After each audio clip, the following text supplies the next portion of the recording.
त्यानंतर इथे शिक्षक स्टाफ, त्यानंतर तुम्ही सर्व या शाळेचे विद्यार्थी, आम्ही तुमच्याकडे एक वेगळा प्रोजेक्ट तुमच्यापर्यंत बसलेला आहे.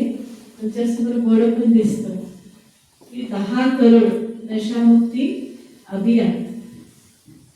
आता 10 करोड म्हणजे आपल्या देशाची लोकसंख्या माहिती आहे ना सगळ्यांना? तिथे आता किती आहे? 148 करोड आहे. 148 करोड मध्ये आपण 10 करोड लोकांच्यापर्यंत हे अभियान पोहोचत आहे. त्याच्यामध्ये जास्तीत जास्त विद्यार्थ्यांच्यापर्यंत पोहोचायचं आहे. म्हणजे हायस्कूलचे आणि कॉलेजचे विद्यार्थी आणि काही इंडस्ट्रीचे लोक, आणि त्यांच्याकडून ही प्रतिज्ञा करून घेतली जाणार आहे. आता असं वाटतं की आपण विद्यार्थी काय किंवा काही बरेच जण काय कुठल्याही प्रकारचं व्यसन करत नाही, तरी पण आम्ही का प्रतिज्ञा करायची असं म्हटलं जातं ना, की आपण ह्या जगामध्ये राहतो, ह्या युनिव्हर्समध्ये राहतो, आणि जे काय आपले विचार चालू असतात ते फिरून फिरून पुन्हा कुठे येतात? आपल्याकडे येतात.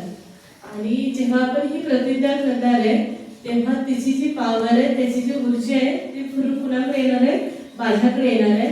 आणि एवढं ज्यांच्याकडे ते व्यसन आहे, ज्यांना व्यसनाची सवय आहे, त्यांना सुद्धा आपल्या मार्फत एक ऊर्जा मिळणार, एक ताकद मिळणार आहे त्या व्यसनाच्या पासून मुक्त होण्यासाठी. आज आपण बघतो की आज हा जो महिना चालू तो ऑगस्ट महिना चालू आहे. ऑगस्ट महिना आहे, आपले एक थोडंसं सगळ्यांचे विचार चालतात की 15 ऑगस्ट आहे. पहिली गोष्ट असते 15 ऑगस्ट आहे, आणि 15 ऑगस्ट दिवशी खास आपला एक दिवस असतो की ज्या दिवशी आपल्या भारत देशाला स्वातंत्र्य मिळालं. आता आपला भारत देश स्वतंत्र झाला इंग्रजांच्या तावडीमधून, आणि आपण असं म्हणू शकतो का की खरोखर आपण स्वातंत्र्य झालो का? देश स्वातंत्र्य झाला, आपण खरोखर स्वतंत्र आहे का? नाही ना. काय सांगा, पूर्वीच्या काळी बऱ्याच अशा गैरसमजुती किंवा रूढी परंपरा होत्या. महिलांच्या वरती पण अशी बरीच बंधनं होती, ती कुठेतरी आता शिथिल झाली. पण आजकाल काय झालेलं आहे, असं एक वाक्य आपल्याला ऐकायला मिळतं की स्वातंत्र्य म्हणजे स्वैराच्या आधारे. स्वातंत्र्य म्हणजे स्वतःला काही बंधनामध्ये पण नाही, पण काही स्वतःला अशा गोष्टींच्या पासून नियम आणि मर्यादा, जसं असं म्हटलं तरी की लव आणि लॉ दोन्हीचा जर बॅलन्स असेल तर आपलं जीवन चांगलं बनतं.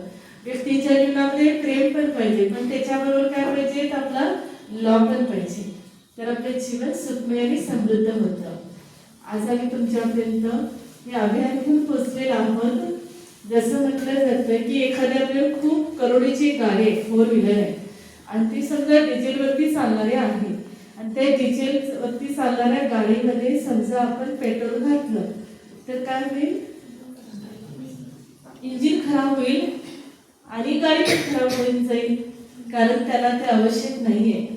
तसं आपल्याला हा प्रत्येकाला हा जो देह आहे तो अतिशय सुंदर परमात्म्याची ती देणगी आहे, आणि परमात्म्याने दिलेले इतकं सुंदर आपल्याकडे शरीर आहे, आणि जर वेगवेगळ्या व्यसनांच्या द्वारे आपण त्या शरीराला जर खराब करत असेल तर परमात्मा काय म्हणे, याला इतकं सुंदर चांगलं शरीर दिलं पण त्याला काय बनवलं?